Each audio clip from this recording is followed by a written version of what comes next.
actually quite a uniquely British sense of humour. That appeared to go well, and there was this kind of pretty, what I would imagine to be a typical LugRadio bizarre moment when Solomon Chang, forget which project he's from, came on stage and did this kind of song thing. Boss stepped in to stop McKinnon, saying this to him: "No lass as she could ever be with nerdy geeks like ye." And I'm just like, what is going on here? This is bizarre. And I think maybe that's like a translation of the LugRadio thing just being a bit weird and a bit crazy, and seeing that translated into American culture. But I think they've all enjoyed it. I think they've kind of understood that it's not your average, it's not Linux World. It's a bit more relaxed than that. We were worried before the show that kind of like, because we'd put so much effort into contacting all the local technical user groups and getting people in the kind of the California area to know about the event. Jono almost electronically fly posted everybody's bedroom in San Francisco and the kind of Bay Area, that we thought we might actually have quite a high proportion of people attending the event who'd never listened to the show. So there's people coming and they've come in to network with people. No one comes to LugRadio Live in the UK to network. They come to drink beer, they come to have a laugh with their friends, they don't come to network. And so it's had a little bit of a different feel, but you know, that's not a bad thing. If you come 6,000 miles and it's exactly the same, then almost why bother? As with the UK events, the high point is a live recording of an episode of LugRadio. All right, you ready? Is this actually it? Yeah. Trying to restart the counter thingy. We're a minute and a half into the show. All right, you ready? So 12 months of planning, this is it. Yeah. Okay, here we go. Big noise.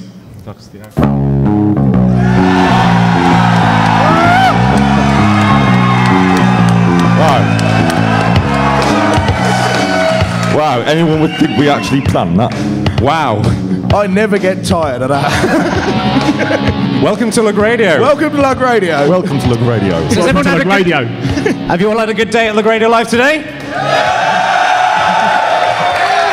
Wow, they lie so politely in America, don't they?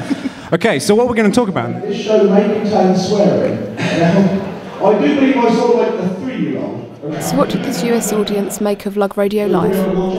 Yeah, it was awesome. Yeah, it was great.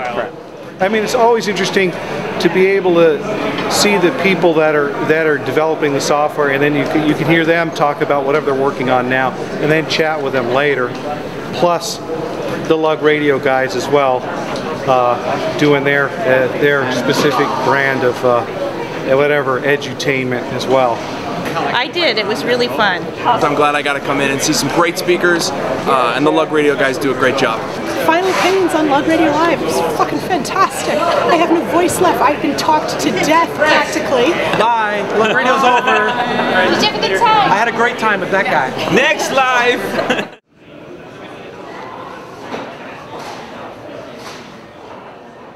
The fans liked it, but where else would the presenters like to take the event?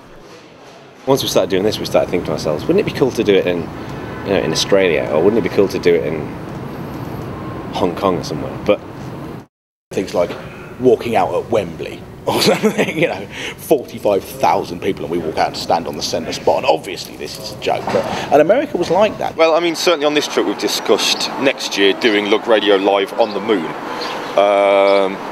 or Alcatraz. I think the moon's more likely, it seems. So LugRadio Live 2009, Alcatraz. That's cool enough by itself. It would be really cool. Okay. I mean, put chairs in here. Did you press start? To be honest, we're not doing it at Alcatraz. The Student Union is not exactly, the Ritz, is it? Okay.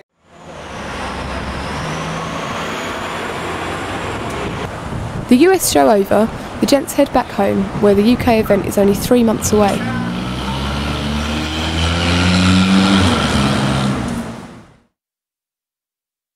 At the end of the 5th series, the LugRadio team announced they were stopping the show after the 2008 LugRadio Live UK. The weekend before, they assembled to record the last ever studio episode. How are we doing? Yeah, not bad. Good, man. Big day? Yeah, supposed to. How is an episode put together? Segment ideas. Oh yeah. What segment ideas did you bring today? Right. We've discussed ours.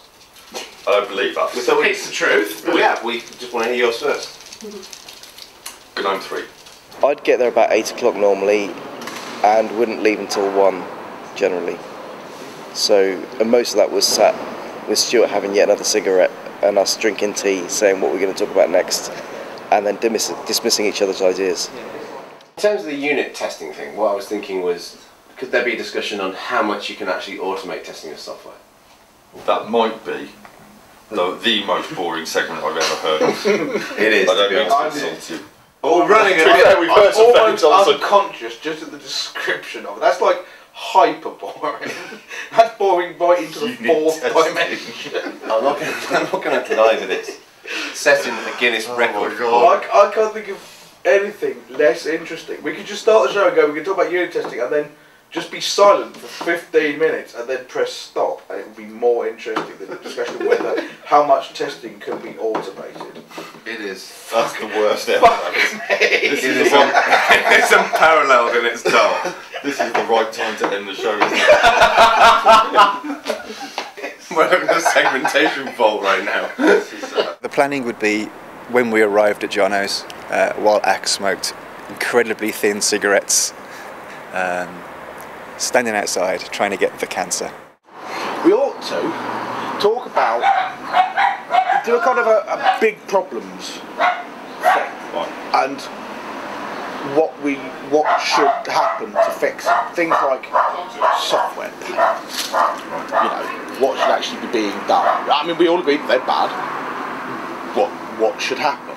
We want to kind of leave something to go on with after the show, because we're not there whittling every 2 weeks anymore. Hang on, I'm a bit confused. So you want to talk about a big picture thing? Yeah. That we should work. Is this one segment or is this a... It's one segment. So what big picture thing is it?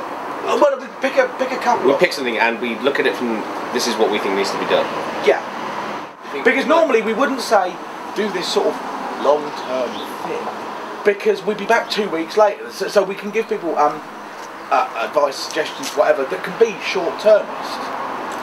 Now, this is it. I was thinking about we could talk about tabs. What's your Sorry, I momentarily fell asleep then. Mean to Adam. Right, who's trying to have... I forgot what time am I? Once the topic for the segment is decided, the presenters set up the studio and attempt to record it. 3. There is a LugRadio tradition in the planning sessions we have before this thing, where we have... What? That was your fault. What did you know? That was fine. Alright. When we originally started, so people would say, well, maybe we should be more professional. The answer was, no, we must not be more professional, because we are a grassroots show. And we'd deliberately fuck about just so we didn't look professional. It wasn't that we had no respect for our interviewees, it's just that we were quite interested in putting each other off. And so there were some quite painful moments, particularly when I think Ak got wrapped across the knuckles with a drumstick a few times in one interview and had to not scream out. Because there was just a constant release of horrible gas from Jono's ass.